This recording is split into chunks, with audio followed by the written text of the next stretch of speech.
नमस्कार। कार्यक्रम जनगुनासोमा यहाँहरूलाई स्वागत छ।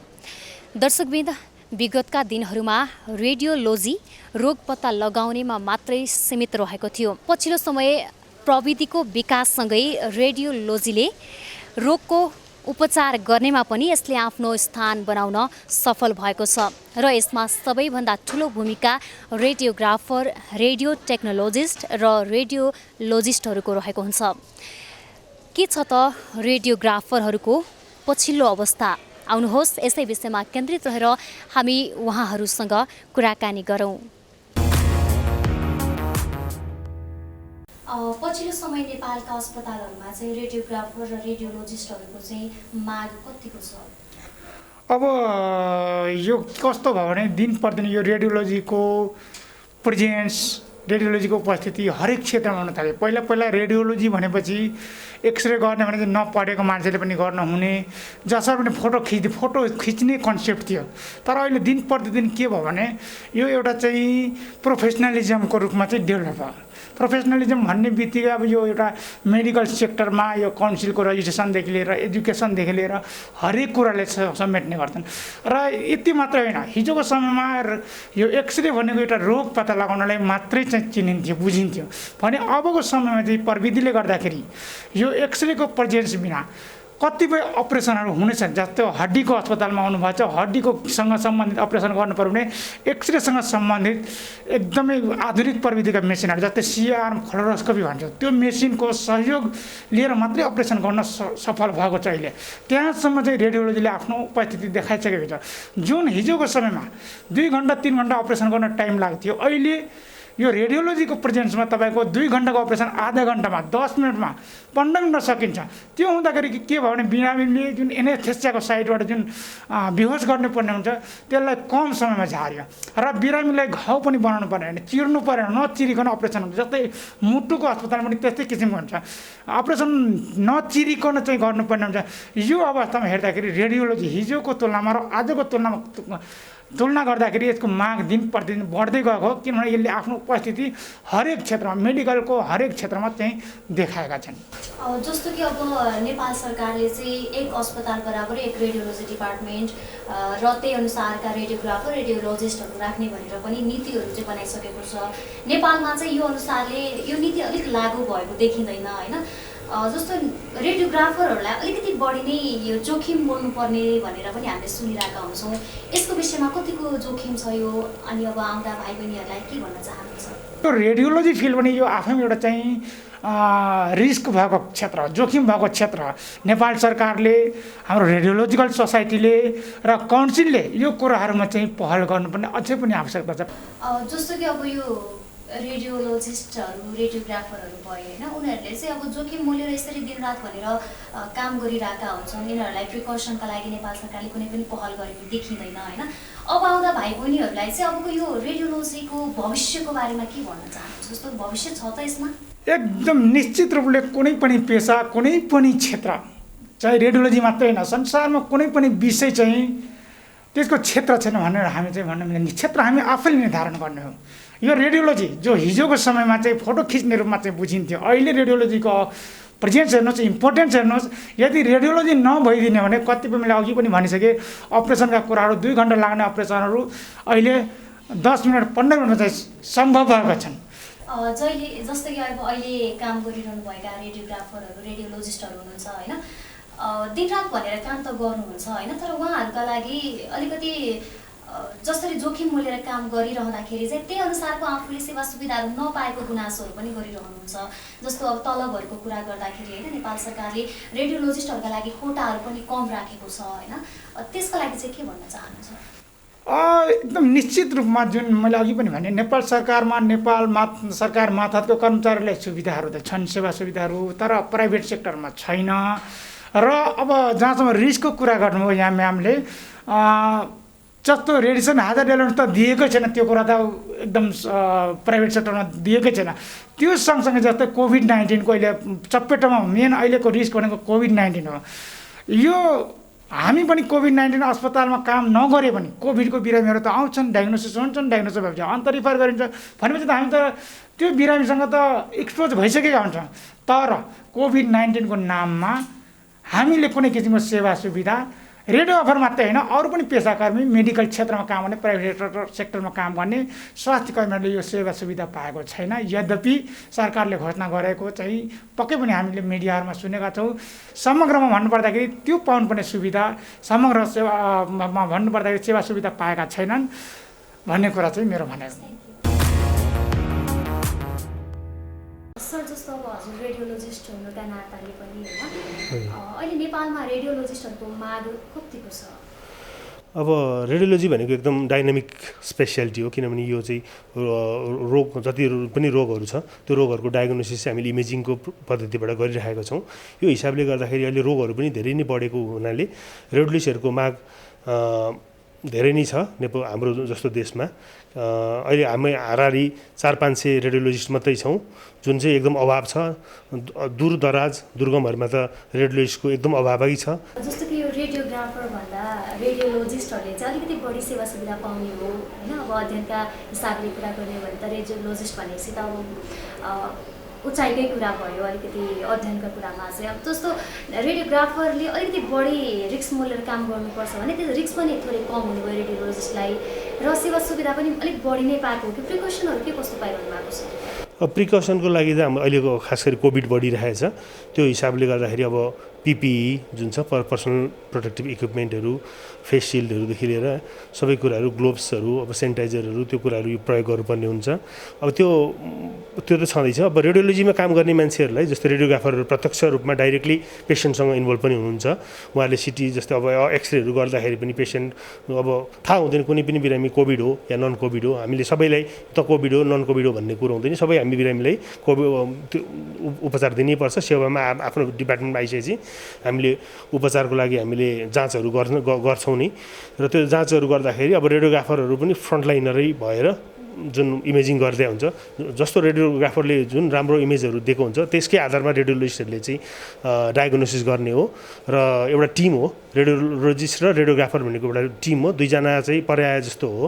र रेडियोग्राफरलाई पनि उचित अब जुन पर्सनल इक्विपमेन्टदेखि लिएर त्यहाँ अब रेडिएसन हजार्डहरू पनि हुन्छ, त्यो हजार्डको पनि क्षतिपूर्ति प्राइभेटदेखि लिएर सरकारी सबैमा दिनुपर्छ। पहिले त अब नेपाल सरकारले सबै अस्पतालहरूमा आमदामीको 12-12.5% भनेर लागू पनि गरेको थियो, पछि बिचमा हट्यो।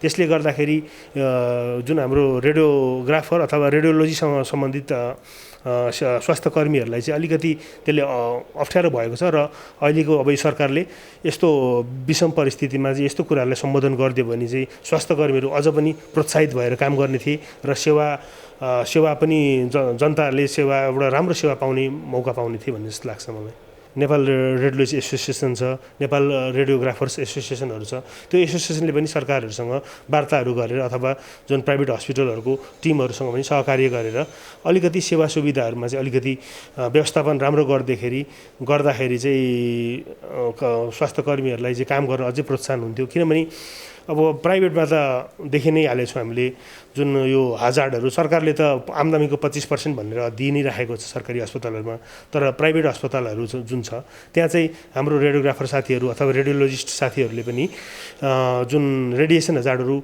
कतिपय ठाउँहरूमा पाउनु भएको छ। 1-2 ठाउँमा छिटपुटमा दिया होला, तर समग्रमा देशको अधिकांश सबै ठाउँमा हेर्ने भने त्यो ठगिएको छ। अब यो चाहिँ उहाँहरूले पाउनुपर्ने एकदम जायज माग पनि हो, सबैले पाउनुपर्ने हो। किनभने जोखिम हुन्छ, प्रत्यक्ष रूपमा त्यो आयोनाइजिङ रेडिएसन एक्सरेमा सिटीमा काम गर्नुभएको छ, दिनरात खटिनु भएको छ, सेवा गर्नुभएको छ। तर त्यो हेजार्ड भनेर संसारभरि जहाँ पनि विश्वभरिमा कुनै पनि देशमा दिन्छ, त्यो इन्डियामा पनि छ, फिलिपिन्समा छ, अमेरिकामा छ, सबैतिर दिइन्छ। तर हाम्रो देशमा चाहिँ किन नदिने भन्ने कुरो चाहिँ यो चाहिँ अलिकति प्राइभेट सङ्घ संस्थाका सञ्चालकहरूले पनि यसमा ध्यान दिनुभयो भने अलिकति स्वास्थ्य कर्मीहरू आकर्षित भएर अलिकति मोटिभेटेड भएर काम गरिदिनुहुन्थ्यो र निश्चय नै जनताहरूलाई फाइदा पनि हुन्छ यसले। जस्तो कि अब हजुर त सरकारी पक्षमा हुनुहुन्छ होइन, अब त्यसरी हजुरले आफू एउटा सरकारी स्टाफ भएर काम गरिरहँदाखेरि चाहिँ अरू अब आउने भाइ बहिनीहरूलाई लड्नका लागि अलिकति कोटा पनि कम छ नि त होइन रेडियोलोजिस्टहरूका लागि भनेर नेपाल सरकारले कोटै पनि कम राखेको छ जबकि एउटा हस्पिटलमा एउटा रेडियोलोजी डिपार्ट र त्यो अनुसारको स्टाफ चाहिन्छ भनेर तोकिसकेको छ तर व्यवहारिक रूपमा यो उत्रिएको देखिँदैन के भन्नुहुन्छ यसलाई यसमा चाहिँ एकदम सही यो पनि एकदम जटिल प्रश्न हजुरले उठाउनु भएको छ यो सही नै हो किनभने अब नेपाल सरकारको चिकित्सकहरूको दरबन्दी पनि 1500 लोकसेवामा हाराहारी त्यही अनुसारको मात्रै छ अब विगत 10-15 वर्षदेखि लोकसेवाको भ्याकेन्सीहरू पनि मजाले खुलेको छैन जबकि रेडियोलोजिस्टहरू देश विदेशबाट अथवा रेडियोग्राफरहरू पनि बाहिरबाट अध्ययन गरेर अहिले बिएससी एमआइटी त्यो अथवा इन्टरभेन्सनल रेडियोलोजिस्टहरू पनि आउनु भएको छ तर त्यो अनुसारको हाम्रो दरबन्दीहरू छैन सरकारीमा पनि छैन एकदम छिटपुट अथवा न्यूनतममा बसेर अधिकृत स्तरको 8औं तह लेभलमा पनि बसेर मान्छेहरू काम गर्नु परेको छ त्यो तहहरू पनि समायोजन भएको छैन यो कुराले गर्दाखेरि चाहिँ एउटा चिकित्सक अथवा एउटा स्वास्थ्यकर्मीहरूलाई काम गर्नलाई चाहिँ एकदम असहज वातावरणहरू सिर्जना भएको छ र सरकार पक्षहरूले पनि अब तहहरू पनि समायोजन गर्नुपर्ने चिकित्सकको आफ्नो योग्यता क्षमता अनुसार अथवा स्वास्थ्यकर्मीको 5औं हो कि 6औं हो कि 7औं हो आफ्नो योग्यता अनुसारको क्षमताहरूको त्यो कायम गरेर त्यही अनुसारको दरबन्दीहरू पनि सरकारी सेवामा पनि पदपूर्तिहरू गर्न लोकसेवाबाट पहल गरेर अगाडि बढाइयो भने निश्चय नै हामीसँग भएको अहिले जनशक्तिहरू बढी नै राख्नु भएको छ उहाँहरूले पनि सरकारीमा आएर देशको लागि एउटा जनशक्ति जस्तो भएर एउटा अहिले जस्तो कोभिड लगायत अरू कुनै पनि रोगको चुनौतीहरूसँग लड्नलाई चाहिँ सरकार अथवा नेपालको स्वास्थ्य प्रणालीलाई नै एउटा मजबुत बनाउन चाहिँ रेडियोलोजी र रेडियोग्राफरहरूले एउटा महत्त्वपूर्ण भूमिका निर्वाह गर्नुहुनेछ भन्ने कुरो मलाई लाग्छ जस्तो तपाईँहरू रेडियोग्राफर हुनुको नाताले यो फिल्डमा जसरी दिनरात भनेर काम गरिरहनु पर्ने हुन्छ यो फिल्डमा कतिको सन्तुष्टि हजुरले प्राप्त गर्नुभएको छ अब हाम्रो त रेडियोग्राफर हो प्रोफेसनलै यही हो होइन त्यही हिसाबले अब सन्तुष्ट भन्ने त टोटल्ली 100% सन्तुष्ट छौँ तर पनि अब काम गैर सरकारी सरकारी प्राइभेटहरूमा फरक पर्ने हुन्छ हाम्रो हस्पिटल भनेको एनएच अर्थोपेडिक हस्पिटल भनेको खासमा प्राइभेट पनि होइन सरकारी पनि होइन गैर सरकारी सामुदायिक हस्पिटल हो त्यो यहाँको सेवा सुविधाहरू हामीलाई दिएको सेवा सुविधाहरू हामीलाई यो सन्तुष्ट नै छ अहिलेसम्म चाहिँ होइन केही कुराहरू छ सुधार्नु पर्नेहरू त्यसको लागि हामी पनि केही पहल हाम्रो डिपार्टमेन्टले चाहिँ केही पहलहरू गरिरहेछौँ अहिलेसम्म जस्तो तपाईँहरूले अब आफ्नो यही पेसालाई नै आफूले प्रोफेसन बनाएर काम गरिसकेपछि चाहिँ यसमा अलिकति बढी रिस्क पनि हामीले मोड्नु परिरहेको हुन्छ जस्तो अब तपाईँले अनेक ठाउँका अनेक बिरामीहरू रोगहरू लिएर आएका बिरामीहरूलाई टच गर्नुपर्ने हुन्छ डाइरेक्ट कन्ट्याक्टमा आउनुपर्ने कुराहरू छन् अब यसरी हामी रेडियोग्राफरहरूलाई पनि त अलिकति बढी नै रिस्क हुन्छ यसलाई चाहिँ कसरी हेर्नु डेफिनेटली एकदमै यो रिस्क भनेको त डाइरेक्टली हामी पनि त्यो पेसेन्टसँग झन् टचै हुन्छ हामीले छुने टचै गर्नुपर्ने हुन्छ होइन टच गर्दाखेरि त भाइरसहरू त झन् सङ्क्रमण सर्ने चान्स धेरै नै हुन्छ होइन त्यसमा हामीले गर्नुपर्ने आफूले प्राइमेरी केयरहरू जस्तो हुन्छ नि ग्लोभ्सहरू सेनिटाइजर मास्क त्यो कुराहरूलाई अलिकति बढी ध्यान दिन्छौँ होइन जस्तो पेसेन्टहरू छुँदा पनि पिपीदेखि लिएर होइन अनि हर पेसेन्टलाई छोएपछि सेनिटाइजर गर्ने कुराहरूलाई पनि अलिकति बढी ध्यान दिइरहेको छ रेडियोग्राफरहरूलाई अलिकति बढी नै पछाडि नै पारिएको हो कि होइन र जस्तो सेवा सुविधाहरूको कुरा गर्दाखेरि तलबहरूको कुरा गर्दाखेरि यसमा चाहिँ कसरी हेर्नु भएको छ हाम्रो नेपालमा खास यो मेडिकल फिल्डको होइन डक्टर नर्स हस्पिटल छिर्ने बित्तिकै प्रायःले के भन्छ भने यो प्यारामेडिक्सहरू खासै त्यो नाम अगाडि आउँदैन कि हामी रेडियोग्राफरको त झन् त्यो प्यारामेडिक्समा पनि एकदमै नाम पछाडि सुनिन्छ होइन हस्पिटल छिर्ने बित्तिकै डक्टर र नर्सहरू भन्ने नै हुन्छ प्रायः होइन तर यो मेडिकल फिल्डमा चाहिँ जिम्मेवारी चाहिँ सबैको हाम्रो उति नै दायित्वहरू हुन्छ कि डायग्नोसिसहरू होइन रोगहरू पत्ता लगाउनलाई गर्नुपर्ने जे हुन्छ नि हाम्रो पनि त्यतिकै दायित्व छ होइन त्यही भएनाले हामीले पनि गर्नुपर्ने कर्तव्यहरू सबै फुल्ली गरिरहेको हुन्छ होइन सेवा सुविधाहरू भने अब यस्तै छ जस्तो नेपालमा अहिले काम गरिरहेका रेडियोग्राफरहरूका लागि होइन नेपाल सरकारले चाहिँ अझै के कस्ता पहलहरू गर्दै हुन्छ के कस्ता कुराहरूलाई चाहिँ ध्यानमा राख्दै हुन्छ जस्तो लाग्छ धेरै नै अहिले त नेपालमा खासै रेडियोग्राफरहरूको खासै त्यस्तो सेवा सुविधाहरू त धेरै नै चेन्ज गर्नुपर्ने जस्तो हाम्रो सोसाइटीहरू छ होइन रेडियोलोजी सोसाइटी छ तिनीहरूले पनि धेरै नै गर्नुपर्छ एनएसपिसीहरूले पनि जस्तो धेरै नै सुधार्नुपर्ने छ होइन एनएचपिसीहरू रेडियोलोजी सोसाइटीहरूले खासमा अलिकति पहल गरेको छैन के भन्नाले मतलब हस्पिटलमा प्रायःमा सर्टिफाई रेडियोग्राफरहरू पनि छैन होइन धेरै ठाउँमा त पहिला अब नसिकेकोहरू होइन प्र्याक्टिकली सिकेको मात्रैहरू छ क्या काउन्सिलमा रजिस्टर भएकोहरू छैन तिनीहरूलाई रिप्लेस गर्नु पऱ्यो अहिले नयाँ जेनेरेसन धेरै प्रडक्टहरू उत्पादन हुँदैछ होइन तिनीहरूलाई चाहिँ सही ठाउँमा उपयोग गर्नु पऱ्यो भन्ने हो हाम्रो भनाइ चाहिँ अब अब यहाँ चाहिँ रेडियो टेक्नोलोजिस्ट हुनुहुन्छ। रेडियो टेक्नोलोजिस्ट हुनुको नाताले पनि यो फिल्डमा काम गर्नुभएको कति समय भयो होइन, र यसमा अहिले नेपालमा चाहिँ पछिल्लो समय रेडियो टेक्नोलोजिस्टहरू, रेडियोग्राफरहरू, रेडियोलोजिस्टहरू हुनुहुन्छ, कतिको माग छ नेपालमा पछिल्लो समय? अब मैले चाहिँ भन्नुपर्दा अब यो फिल्डमा काम गर्न थालेको चाहिँ अराउन्ड अहिले 8 to 9 इयर्स हुन लाग्यो। हेर्ने हो भनेदेखि रेडियोलोजी डिपार्टमेन्टभित्र चाहिँ डिफ्रेन्ट पार्ट्स छ। जस्तै एउटा चाहिँ रेडियोलोजिस्टले गर्नुपर्ने काम, रेडियोग्राफरले गर्नुपर्ने काम, रेडियो टेक्नोलोजिस्टले गर्नुपर्ने काम, सबैलाई चाहिँ कामको आधारमा हाम्रो गभर्मेन्टले गरेका कुराहरू, उनीहरूलाई दिएका सेवाहरू के छन् त अहिले सेवाहरू भन्दाखेरि रेडियोलोजिस्टलाई दिने सेवाहरू चाहिँ कम्पेरिजनमा रेडियोग्राफर र रेडियो टेक्नोलोजिस्टले चाहिँ एकदमै कम पाएको अवस्था। तर हामीलाई चाहिँ एउटा रेडियोग्राफर, रेडियो टेक्नोलोजिस्ट भनिसकेपछि चाहिँ एउटा भेदभाव पनि एकदम धेरै नै छ हामीमा डिफ्रेन्सिएस। जस्तै कस्तो गरिन्छ भने एउटा रेडियोलोजी डिपार्टमेन्टभित्र चाहिँ काम गर्नुपर्ने त 3 जनाले हो होइन, जुन 3टा पार्ट छ तिनटैले काम गर्नुपर्ने हो, एक अर्काप्रति त एकदमै कनेक्सन हुनुपर्ने हो। तर कस्तो भयो भनेदेखि चाहिँ रेडियोलोजिस्टले पनि रेडियोग्राफर, रेडियो टेक्नोलोजिस्टलाई चाहिँ एउटा जुन आधारमा उनीहरूले मान सम्मान गर्नुपर्ने हो त्यो पनि छैन। अनि अर्को कुरा भनेको चाहिँ हामीलाई चाहिँ कस्तो भयो भनेदेखि जसले चाहिँ एकदमै रिस्क मोलेर काम गरिरहेछ, भोलि रेडियोग्राफरले गरेको एउटा लाइक चेस्ट एक्सरे, उसले चाहिँ चेस्ट एक्सरे गर्ने बेलामा चाहिँ एउटा पोजिसन मात्र गलत गरेको छ भने डायग्नोस चाहिँ रङ जाने भयो। रेडियोलोजिस्टले डायग्नोस गर्ने बेला रङ डायग्नोस हुने भयो होइन, ती कुराहरू भयो। तर मेन रोल त रेडियोग्राफरको हुने भयो नि त। रेडियोग्राफरले कस्तो चाहिँ गर्छ होइन, रेडियोग्राफरले कसरी चाहिँ गरेको छ। रेडियोग्राफरले इफ एक्सरे नगरिदिने हो भनेदेखि रेडियोलोजिस्टले रिपोर्टिङ गर्न सक्दैन। त्यो कुरा चाहिँ उहाँहरूले पनि थाहा पाउनु पर्यो। रेडियोलोजिस्टहरू हुनुभयो, रेडियो टेक्नोलोजिस्ट र रेडियोग्राफरहरू हुनुहुन्छ यो रेडियोलोजी डिपार्टभित्र पर्नेहरू होइन। जस्तो नेपाल सरकारले चाहिँ रेडियोग्राफरहरू, रेडियोलोजिस्टहरूका लागि चाहिँ जस्तो रिस्कमा मूलेर काम गर्नु परिरहेको अवस्थामा चाहिँ प्रिकसनहरूका लागि होइन के कस्ता सेवा सुविधाहरू प्रदान गरेको छ? अब अहिलेसम्म गभर्मेन्ट हस्पिटलमा हेर्नुपर्दा चाहिँ यी सेवाहरू चाहिँ जति प्रिकसन अपनाउनु पर्ने हो त्यो अपनाएको छैन। जस्तै कस्तो छ भने लाइक एउटा टिचिङ हस्पिटलकै कुरा गरौँ, नेपालको टिचिङ हस्पिटल वीर हस्पिटल भनेको गभर्मेन्ट हस्पिटल, ठुलो हस्पिटल पनि हो हाम्रो देशको। त्यही हस्पिटलभित्र पनि एउटा रेडियोलोजी डिपार्टमेन्टमा काम गर्न जाँदाखेरि एउटा जुन रेडिएसन चाहिँ भनौँ, रेडिएसन प्रोटेक्सन कतिको अपनाएको छ रुममा भन्ने कुरा पनि प्रष्ट देख्न सकिन्छ कि त्यहाँ चाहिँ कस्तो छ भनेदेखि एउटा डोरमा हुनुपर्ने लिड, अनि वाल थिकनेसदेखि लिएर विन्डोदेखि लिएर होइन, अनि कति एमएमको हुनुपर्छ, अनि वालको थिकनेस कति हुनुपर्छ, लिड कति एमएमको युज हुनुपर्छ, ती कुराहरू चाहिँ राम्रोसँगले राखेको छैन। किनभने काहीँ पनि रेडिएसन प्रोटेक्सन राम्रो छैन नेपालमा। अहिले भन्नुपर्दाखेरि कोही पनि रेडियोग्राफरहरू सेफ छैनन्। 100% त म भन्न सक्दिनँ, जे भए पनि कुनै ठाउँमा हुनसक्छ सेफ ठाउँ जहाँ चाहिँ भनौँ प्राइभेट क्षेत्रले चाहिँ त्यो सुविधा दिएको होला रेडियोग्राफरलाई, जहाँ रेडिएसन प्रोटेक्सन चाहिँ एकदमै राम्रो छ होइन, र जो काम गर्न आइरहेको छ उसलाई चाहिँ इफेक्ट छैन।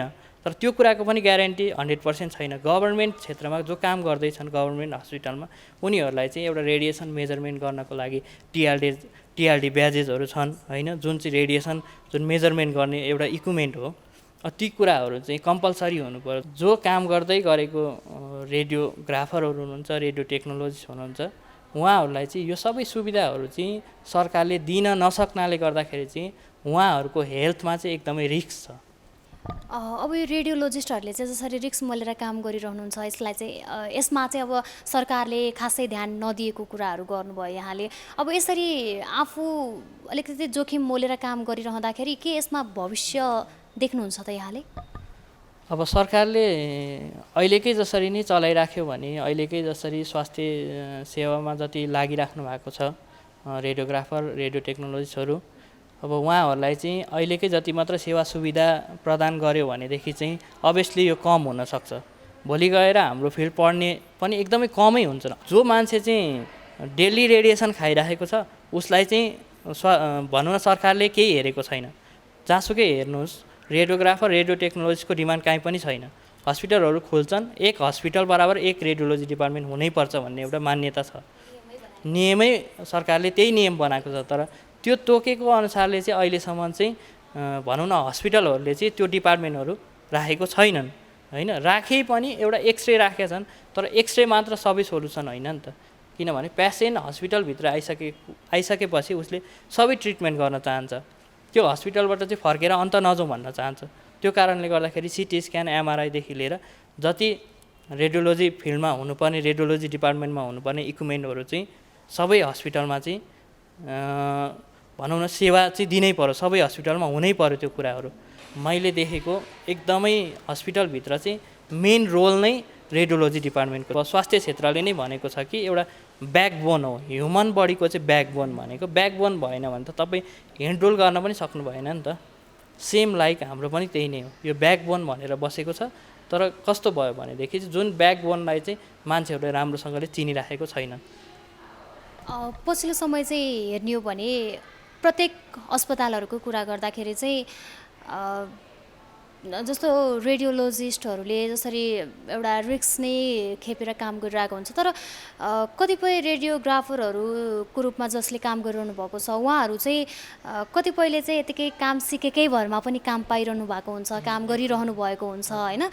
तर एकदम मेहनत दिन रात नभनी पढेर आउनुभएका विद्यार्थीहरू उहाँ रेडियोग्राफरहरू रेडियोलोजिस्टहरूकै कुरा गर्दा पनि काम नपाएर बेरोजगार भएर घरमै बस्नु परेको पनि अवस्था हुन्छ नि होइन।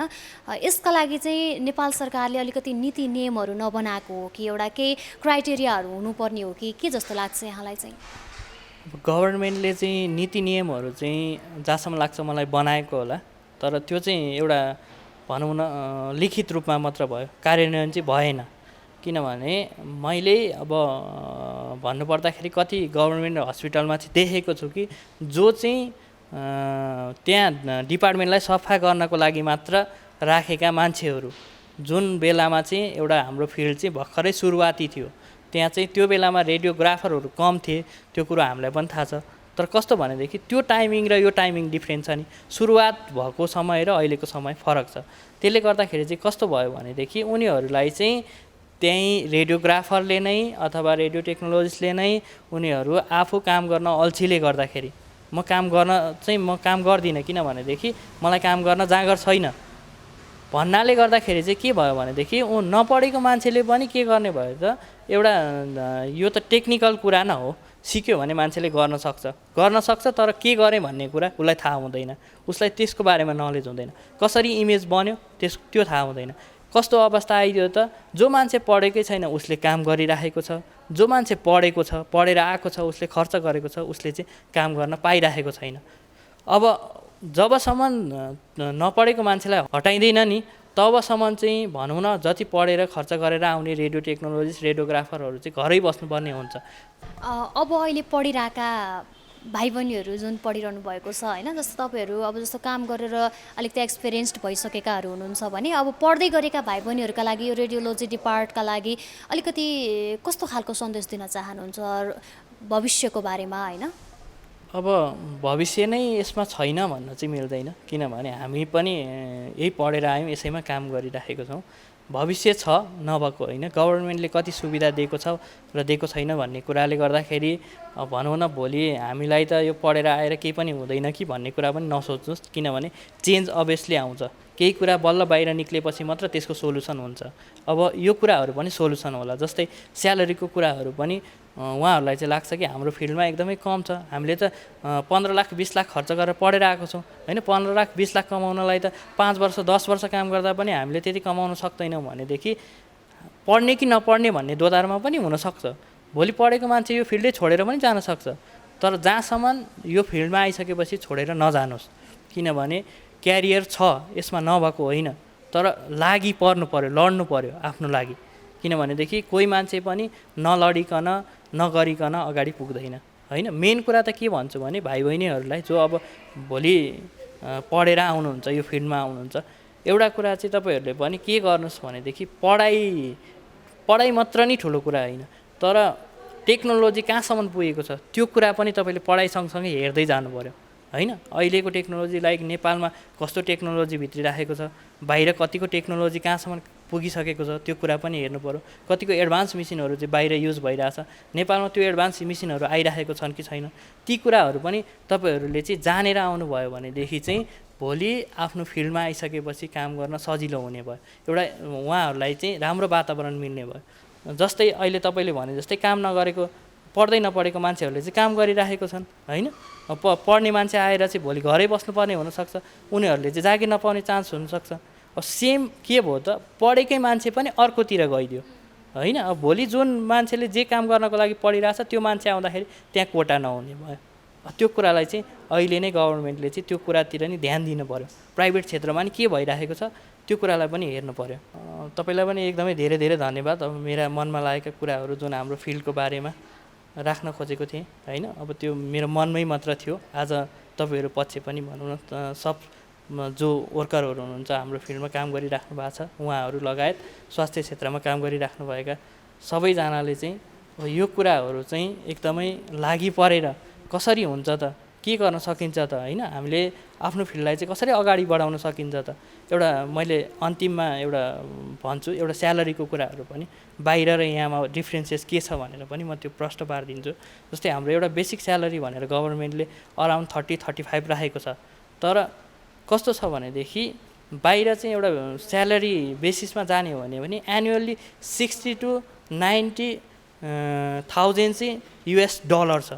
लाइक उसको भनौँ न एनुअल्ली इन्कम चाहिँ 70 देखि 80 लाखसम्म चाहिँ उसले कमाउन सक्छ भने हाम्रो नेपालमा चाहिँ बिहानदेखि बेलुका तपाईँ 8 बजीसम्म काम गर्नुभयो भने पनि 30,000 स्यालेरी कमाउन पनि गाह्रो छ।